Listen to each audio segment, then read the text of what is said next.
Welcome back, everybody, to the Deep Dive.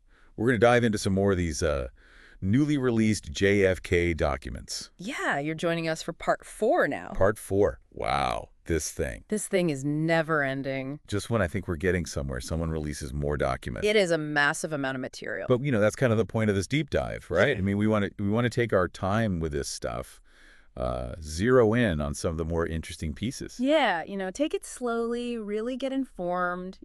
Yeah, and thanks to Bald and Bonkers Network LLC, our syndication partner, for making sure we can take our time with this. Absolutely. Without their sponsorship, this would be quite a difficult task to manage. So by the end of today, we'll have gone through 80 documents. 80 documents. 80 out of, how many did you say? Over 1,000. It's a massive project. Yeah, it's a lot. It's a lot of documents to comb through. But let's see what kind of crazy stuff we can find in this latest batch, shall we? Yeah, let's dive in. All right. This first document, it's from January 1973, coming from Dar es Salaam. Dar es Salaam, yeah. And right away, we see some interesting things. Yeah, we have someone with the codename OBOWL1 departing Nairobi. On January 30th. For 3 days following a 9-day TDY. TDY, for those who don't know, a temporary duty assignment. So clearly someone's moving around doing something. Doing something, yeah. And a name I'm sure our listeners are familiar with, Pete O'Neill. The Black Panther Party leader. Yeah, he's mentioned keeping a low profile in Dar es Salaam, receiving visits from a Fred Johnson. Now, this kind of raises a flag for me. Why? Why is this being noted? It seems rather innocuous, doesn't it? Just a visit. A visit, yeah. But that they felt the need to include this maybe suggests they were keeping a very close eye on him. Potentially, yeah. Even though he's, quote, unquote, keeping a low profile. Right, right. And we have very specific details about where Pete O'Neill is staying, down to, the building and the flat number. Yeah, building G, rear flat. In an apartment complex in Dar es Salaam. They even give approximate coordinates. Like, they really want to make sure they know where he's at. It's a high level of detail. Then there's this report from a Manning. Manning, yeah. Says he's living with his wife, Charlotte, and 2 other BPP members. Unidentified BPP members, yeah. But get this. Yeah. In apartments that were mainly allocated to Chinese advisors. Okay, so Chinese advisors are there. That's an interesting mix. What do you think the significance of that is? I mean, it's hard to speculate, but it certainly suggests some level of interaction or awareness. Yeah. Like, what are they doing in the same building? Right, right. It's curious. And it also makes you wonder if this co-location was intentional or just a coincidence. Right, right. And Manning also says that O'Neill originally had a different apartment, flat number 7 in building F. Oh, so he moved. Yeah, adjacent to where he's living now. And he got that one from someone just referred to as SUBJ, like subject. Yeah, this is the part that gets me, right? Like, there's this network, and we don't know who all the players are. Exactly. Who's this subject that helped O'Neill get his first apartment? Right. And why are they just subject? Like, what's the story there? Right, right. It definitely sparks the imagination. Yeah. And then we have Leonard Dillon. Oh, yeah. Leaving Dar es Salaam for Zambia. With only $20 to his name. $20. That's barely enough for a plane ticket, let alone, starting a new life somewhere. It makes you wonder, was he running from something? Right. Or, did he just decide, what, I'm gonna try my luck in Zambia? Right, right. Was it a desperate move or was it, carefully planned? Yep. And then we have John Manning himself trying to get into Uganda. Oh, yeah. Stopped at the border. By military guards. Yeah, military guards tell him he needs an LNFL document. Which he describes as, quote unquote, the ultimate humiliation. So I don't know what an LNFL document is, but it sounds like it's not something you want to be needing. Right, right. And it makes you wonder if this was a deliberate attempt to block his entry or just a bureaucratic hurdle. Right. And what's interesting is that Manning, he wanted to meet with Idi Amin. And he even suggested some kind of economic liaison with black Muslims in the U.S. So he's trying to build bridges. Yeah, this is his latest attempt to contact Amin, the document says. It sounds like he's been persistent. Yeah. But what we don't know is if the Tanzanian authorities were ever directly notified about this Joseph Fat Man Brown. Oh, Fat Man Brown. Yeah. Or if his U.S. passport had been revoked. Like, there's a mention of some related events happening a few days earlier, but we don't know what those were. It's a bit of a mystery. Right. And then in this OBOBL1's efforts to get information about Ugandan contacts, There's specifically no connection to the PLO mentioned. No PLO connection. Yeah, so maybe that tells us something about who they were worried about at the time. Right. It's interesting that they explicitly mention that. Yeah, like they're trying to rule out certain players or, they have specific concerns they're focused on. Exactly. Exactly. Now, shifting gears a little bit, we get some info on a Roosevelt Brown. Roosevelt Brown. Okay. OBWL1 contacted him in late January. January. Yeah. And Brown says he just came down from Nairobi. Okay. But according to another source in Hardy 1, Roosevelt Brown tried to renew an old air ticket the same day. An old air kit. Like one of those excursion tickets. Okay. And the renewal was approved, but then later they found out he'd actually gone back to Nairobi on the 26th of January. So there's a discrepancy there. Yeah. So what's he doing? Going back and forth, trying to throw them off his trail? Maybe. There's also a little note about folks rallying to protest the assassination of PAIGC leader Cabral. Oh, Cabral. Yeah. So, just gives you a little snapshot of the political climate at the time. Right, the backdrop against which all this is happening. And we even get a name drop. Lynn, quote, Prince Henry Evans. Also known as Frederick Rollins. Yeah. So they're keeping tabs on all sorts of folks. It seems so. Now we learn about a meeting. OBOWL1, Fred Brooks, and Malik Chaka. Okay. They're talking about Pan-African skills, PAS. PAS. And they put out this statement denouncing Cabral's assassination for a demonstration at TANU headquarters. So they're trying to make a statement, align themselves. Politically. Yeah. And during OBWL1's visits to the PAS office, he does a little, what they call technical survey. Technical survey. Yeah, they send floor plans and notes. And there's this little tidbit about electric outlets. Electric outlets. Yeah, like the good ones, quote unquote, exemplary electric outlets weren't available locally. Interesting. But OBWL1 thinks he can get them in Nairobi. Okay, so why is this detail about electric outlets even included? It seems so random. Right. Makes you wonder, are they talking about bugs? Or some kind of, surveillance equipment. Right. It's like you start to see these little clues and think, okay, what's really going on here? Exactly. Okay, so remember George Rice, also known as George Matthews? Yeah, the one they thought was a hijacker. Right. Well, OBOWL1 found out he was released a few weeks earlier. Oh, he was released. Yeah. Even though they thought the government was still trying to extradite him. And the reason for Rice's detention in the first place, they thought he was hijacker George Edward Wright. Again, the mistaken identity. Right. The MFA, that's the Ministry of Foreign Affairs, even told LNFL, when they were suggesting extradition, that they thought Rice was right, based on, get this, newspaper photos of Delta hijackers. Newspaper photos. Yeah. But here's the kicker. What's the ticker? According to several of OBOWL1's sources, the real George Edward Wright, a.k.a. Larry Darnell Burgess, was in Dar es Salaam at the time of Rice's detention. Oh, wow. So the wrong guy was arrested. Talk about a mix-up. That's incredible. It just shows you sometimes intelligence work is more about luck than anything else. Right. A lot of it seems to be chasing shadows. We also learn about a Curtis Powell, living in the same area as Pete O'Neill, but not the same building. Curtis Powell, okay. And OBOWL1 and Manning drove Powell to the airport for a trip to Nairobi on the weekend of January 27th. Nairobi, okay. And they both had to pay airport tax. Interesting. And that's where this document ends. It just says, no file E2, impd WNSism. Sounds like an internal code. Yeah, probably some kind of filing system they had. Okay, let's move on then. We got a couple of messages here to headquarters dated February 1st, 1973. February 1st, okay. All about Algerians and stolen passports. The stolen passports. Yeah, sounds intriguing. So the first one references a document, Dar es Salaam 1144, and says it's the first indication they have that a Wright has traveled outside of Algiers. And they're asking for any more detail. So they're tracking someone's movements. And headquarters says they'll check and let them know. The second document refers to another one. This time it's just reference B and says the subject arrived in Orly, France on August 15th, 1970, coming from Algiers. Okay, so more travel details. Yeah. Again, they asked for more info. Okay.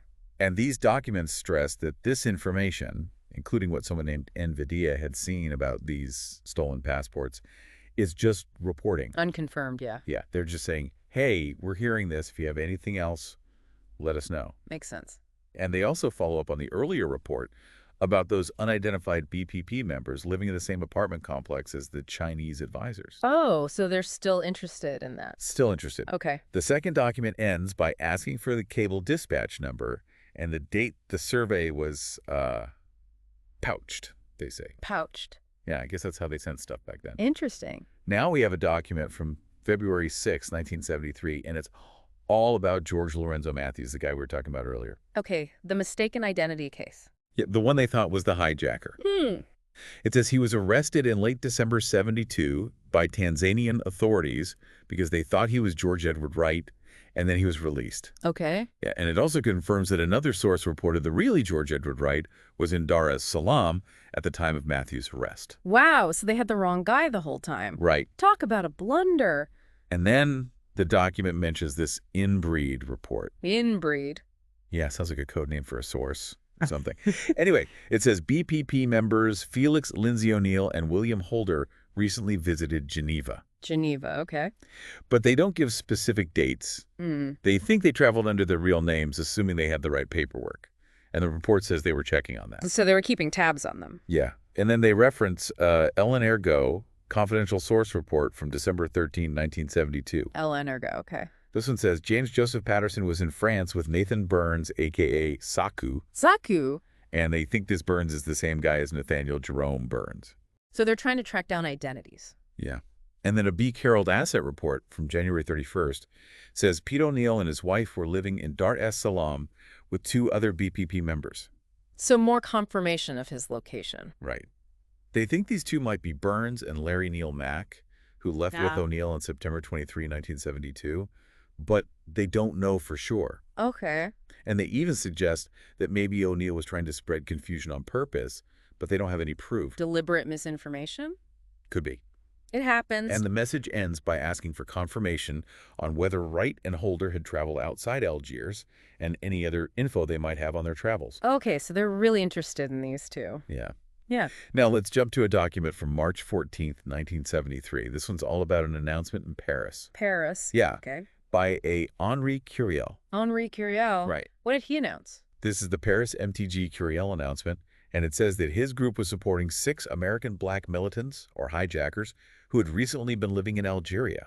So there's a whole network there. A network, yeah. Curiel says 3 of them, 2 men and a woman, were in France, and the other 3, 2 women and a man, were in Switzerland. Okay.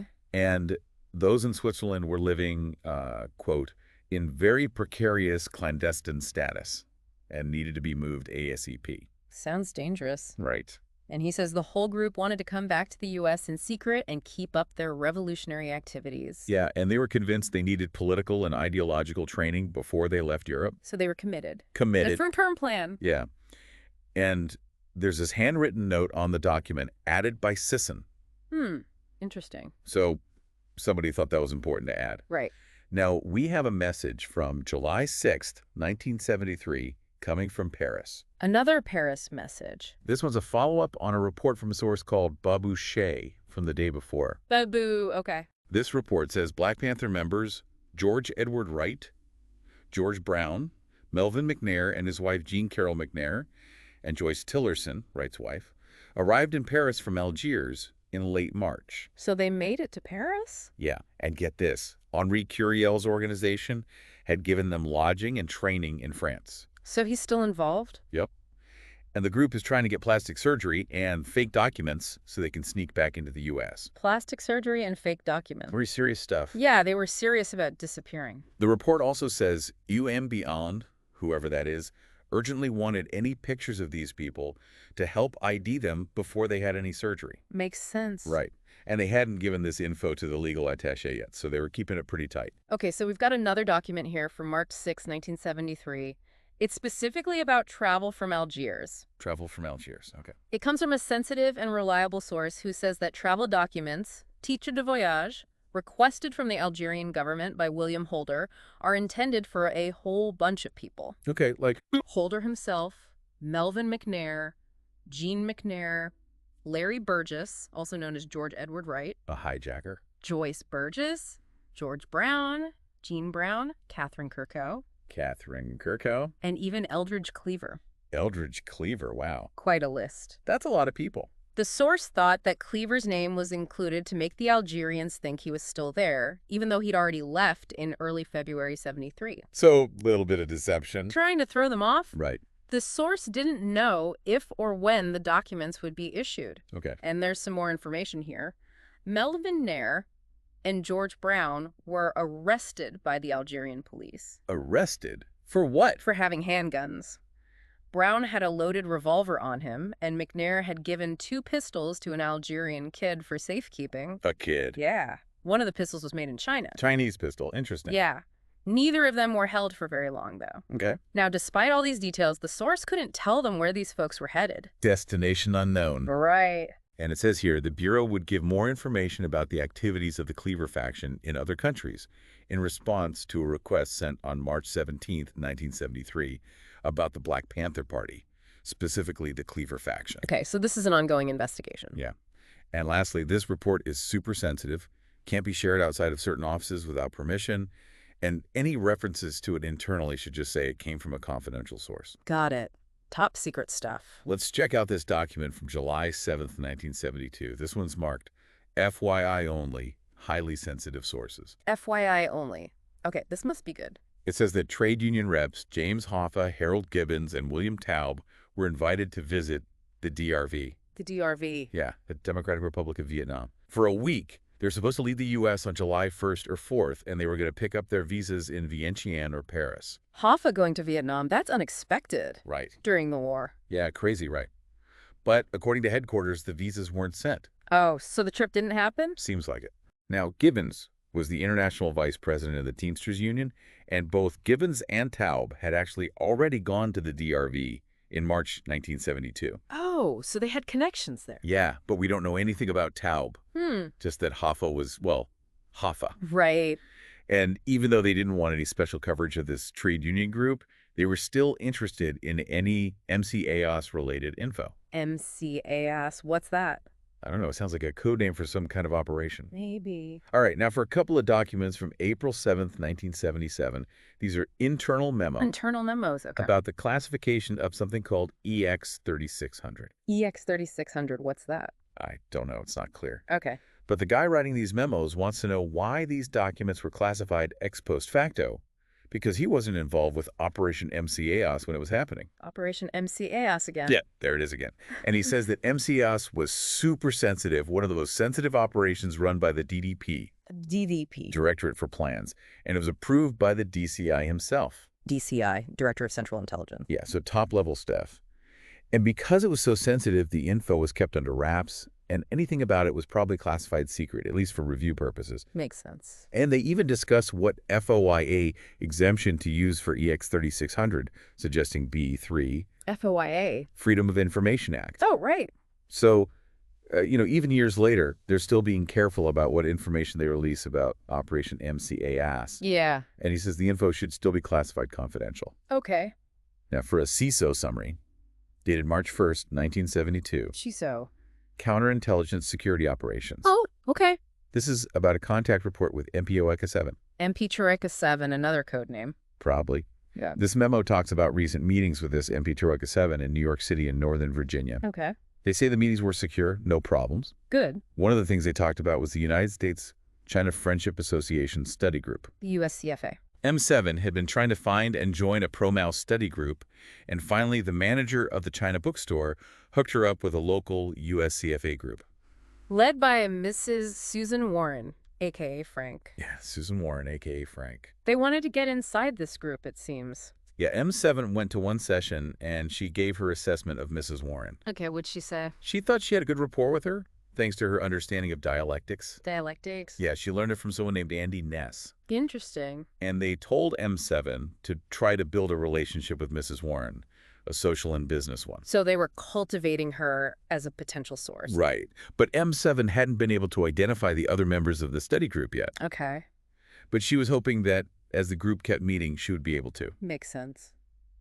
This memo also says that M7 had enrolled at the graduate faculty of the New School for Social Research. The new school. Yeah, in a course called Comparative Legal Systems. It covered law in a bunch of countries: China, Japan, Vietnam, Germany, the U.S., and the Soviet Union. Okay, so they were training her up. Right. And she was also going to take French language classes. French? Yeah. So maybe they were prepping her for an overseas assignment?